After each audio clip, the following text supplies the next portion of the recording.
तो आडे coaching classes में आपका स्वागत है। आज हम एक महत्वपूर्ण 4 नंबर के महत्वपूर्ण प्रश्न की बात करेंगे जो आगामी एग्ज़ाम के लिए महत्वपूर्ण है। क्वेश्चन है, परिवर्ती बल द्वारा किए गए कार्य के लिए व्यंजक प्राप्त कीजिए। व्यंजक प्राप्त कीजिए। ठीक है, सबसे पहले इसका उत्तर देखते हैं हम।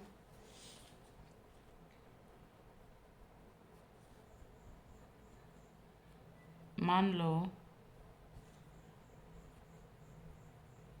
किसी किसी कण पर एक परिवर्ती बल, पर बल के लिए हम क्या लगाते हैं, एफ। ठीक है, दिशा में एक्स अक्ष की दिशा में आरोपित किया गया है। आरोपित किया गया है।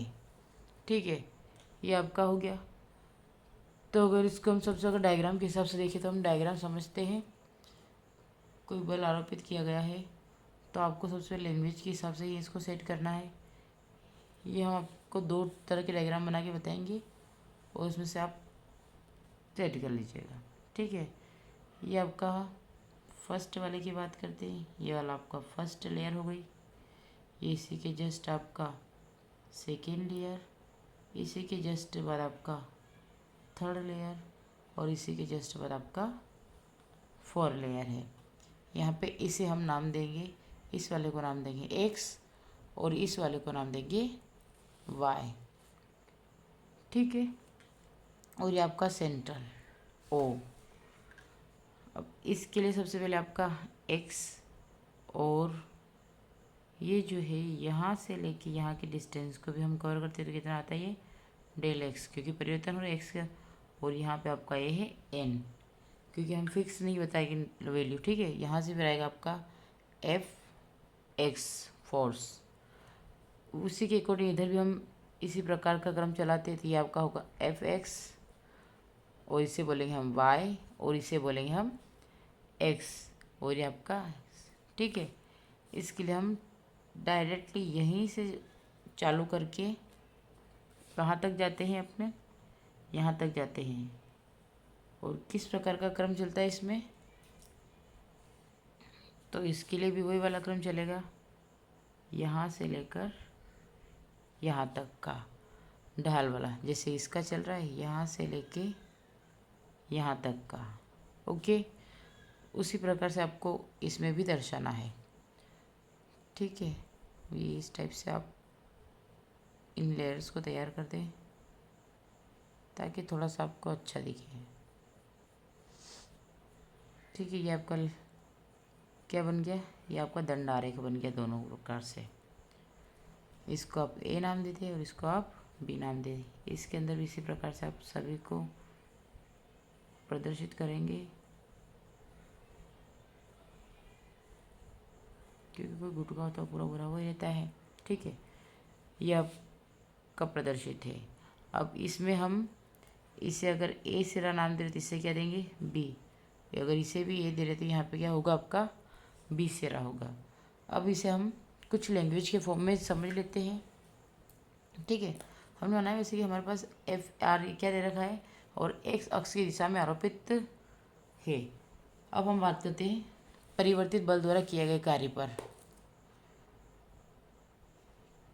परिवर्ती बल द्वारा किया गया कार्य। ठीक है, अगर आप चाहो तो लिख सकते हो work done by variable force. अब इसके लिए लिखेंगे कि परिवर्ती बल वह बल होता है, वह बल होता है जिसका परिवर्ती बल वह बल होता है जिसका परिमाण या दिशा या फिर दोनों क्या हो, एक ही समय, ठीक है, दोनों ही समय या स्थिति के साथ बदलते रहते हैं, स्थिति के साथ बदलते रहते हैं, स्थिति के साथ बदलते रहते हैं, क्योंकि स्थिति के साथ बदलेंगे तभी तो हम उसको करेंगे। तो इसलिए प्रतित बल वह बल होता है जो परिमाण तथा दिशा या दोनों ही समय स्थिति के साथ बदलते रहते हैं, ठीक है। अब इसमें अगर आगे बात करें तो कि जब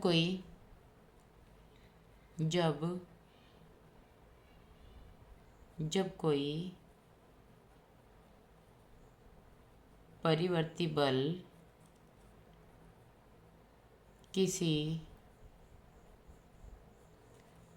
किसी वस्तु पर कार्य करता है, तो हम उस कार्य को सीधे W = F रे कार्य बराबर बल गुणित विस्थापन, ठीक है, ये फॉर्मूला से करेंगे, लेकिन ये इससे हम इसको निकाल नहीं सकते हैं, ठीक है। तो इसके बजाय हम क्या यूज़ करेंगे, इसकी जगह हम यूज़ करेंगे, यहाँ पर लिख देते हैं कि इसके स्थान पर कलन, ठीक है, कलन यानी कि कैलकुलस का उपयोग किया जाता है,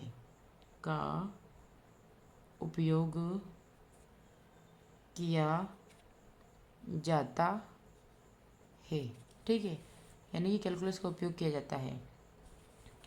अब हम मान लेते हैं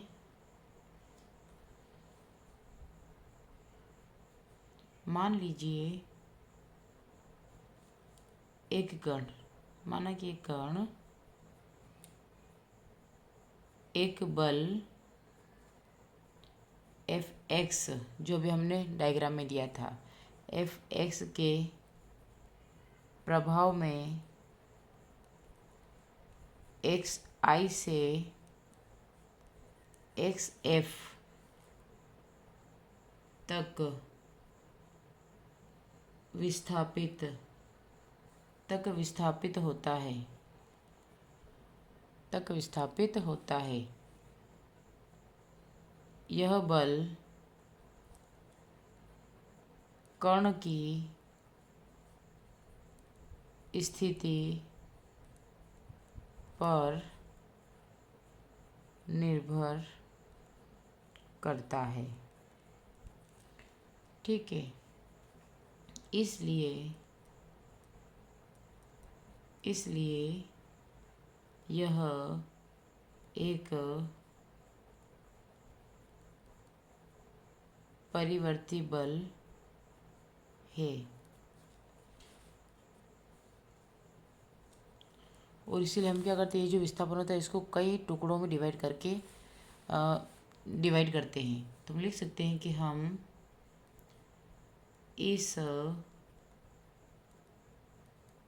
इस विस्थापन को कई छोटे छोटे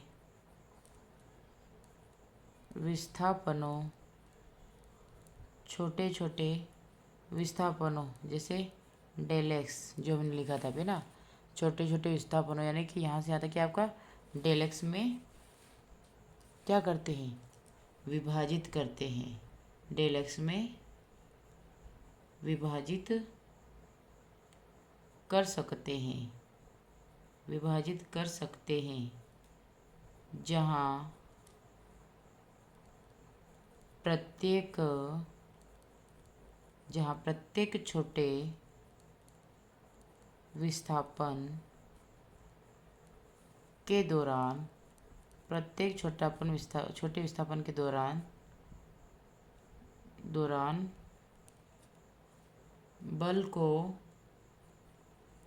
लगभग स्थिर माना जाता है, स्थिर माना जा सकता है। ठीक है, तो अब हम इस छोटे के लिए क्या, तो कि क्योंकि एक एक भाग को हमने छोटे छोटे भागों में डिवाइड किया इस प्रकार से, तो हम आगे क्या लिखेंगे कि हर छोटे विस्थापन डेल एक्स के लिए किया गया छोटा कार्य dw है। तो इसको चेंज लिखेंगे कैसे हम, dw बराबर एफ एक्स डेल एक्स होगा। ओके, अब इसके आगे फिर समझते हैं हम। नेक्स्ट पे क्या लिखेंगे हम इसके आगे, कुल कार्य निकालने के लिए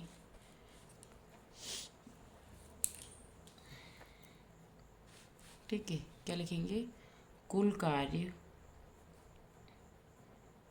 इसमें क्या है कि लैंग्वेज का ही क्वेश्चन है और इसमें खाली आपको लैंग्वेज को अच्छे से कवर करना है, लैंग्वेज को हम कम नहीं कर सकते। ठीक है, क्योंकि इसमें आप कैलकुलेशन से ज़्यादा थ्योरी ही पर डिपेंड होता है। तो कुल कार्य निकालने के लिए हमें इन सभी छोटे कार्यों को जोड़ना होगा। जब ये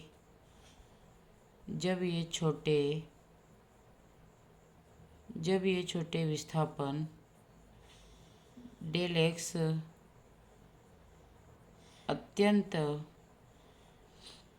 अत्यंत सूक्ष्म हो जाते हैं तो यह योग एक समाकलन बन जाता है। इसलिए xi से xf तक कण को विस्थापित करने में परिवर्ती बल द्वारा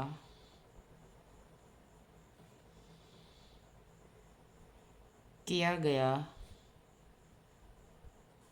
कुल कार्य, जिसे हम क्या बोलते हैं, W, निम्न सूत्र से प्राप्त होता है। अब इसका फॉर्मूला क्या है, W is equal to X F और आपका क्या आ जाएगा एक्स आई, यानी कि एक्स आई से एक्स एफ तक एफ एक्स और डेल एक्स ये हो जाएगा। क्योंकि कार्य क्या होता है, बल गुणित विस्थापन। अब यहाँ पे हम एक एक चीज़ को देख लेते हैं। यहाँ पर आपका W क्या है, तो किया गया कार्य, W क्या है, किया गया कार्य। अगर एफ एक्स की बात करें तो क्या है, आपकी स्थिति पर निर्भर करने वाला परिवर्ती बल। फिर नेक्स्ट है आपका एक्स आई, तो ये क्या है, कण की प्रारंभिक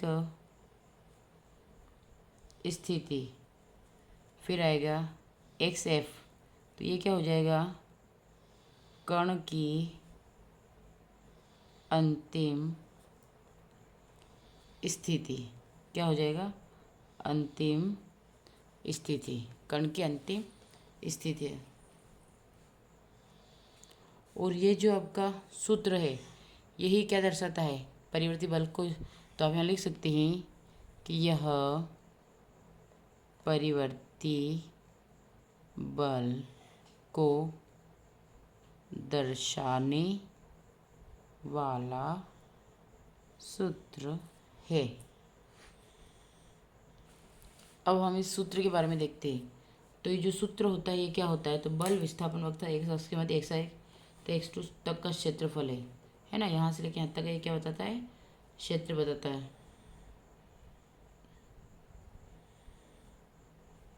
तो एक लाइन बन के आती है, अतः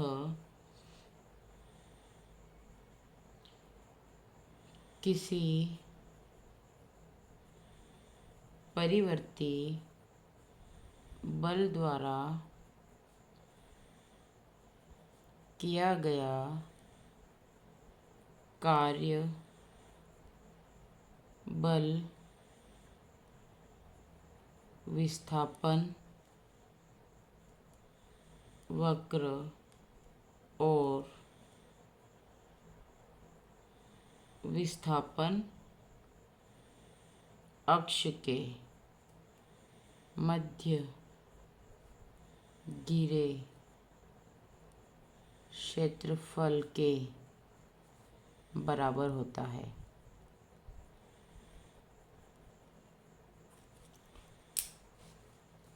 ठीक है, थैंक यू।